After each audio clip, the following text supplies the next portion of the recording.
सद्गुरु श्री ब्रह्मचैतन्य महाराज गोंदवलेकर यांचं प्रवचन 26 मार्च। प्रपंचातले विषय सुख हे खरे सुख नाही।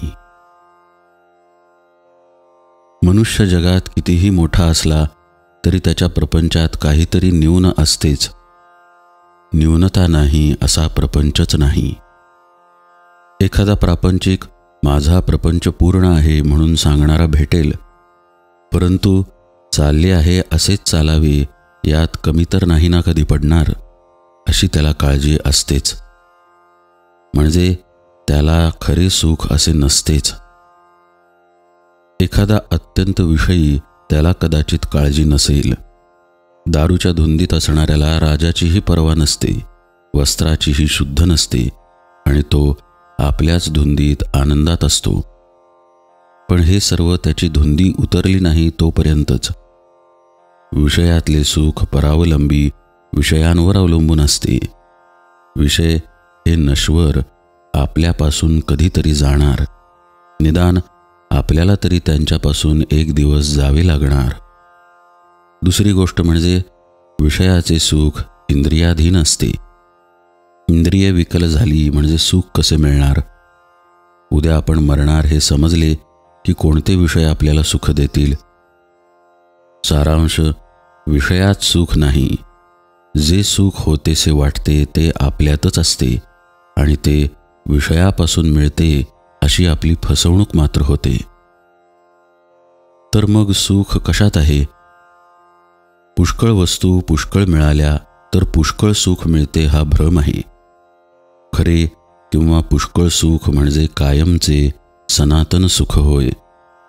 ते सनातन वस्तूपाशीच म्हणजे भगवंतापाशीच असते। आपल्याप्रमाणे पशूंनाही विषय सुख आहे। त्यांच्यात आणि आपल्यात फरक तो कोणता?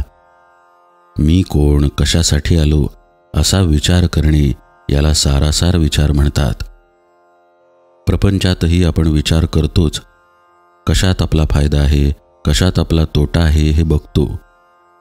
पण सर्वच असार, त्यात सार ते कुठून कसे येणार?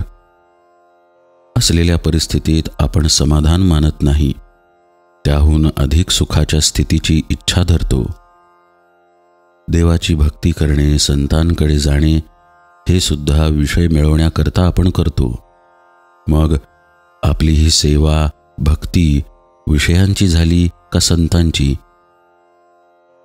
देव संत यांचा उपयोग इतर गोष्टींप्रमाणे विषय मिळवण्याचे साधन म्हणून नाही का आपण करत?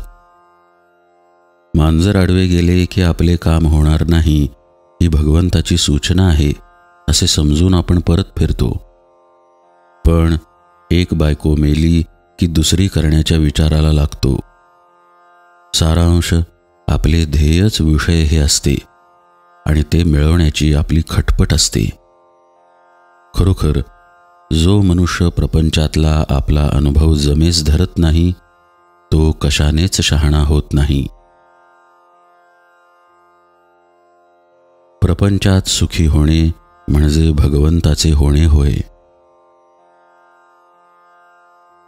जानकी जीवन स्मरण जय जय राम।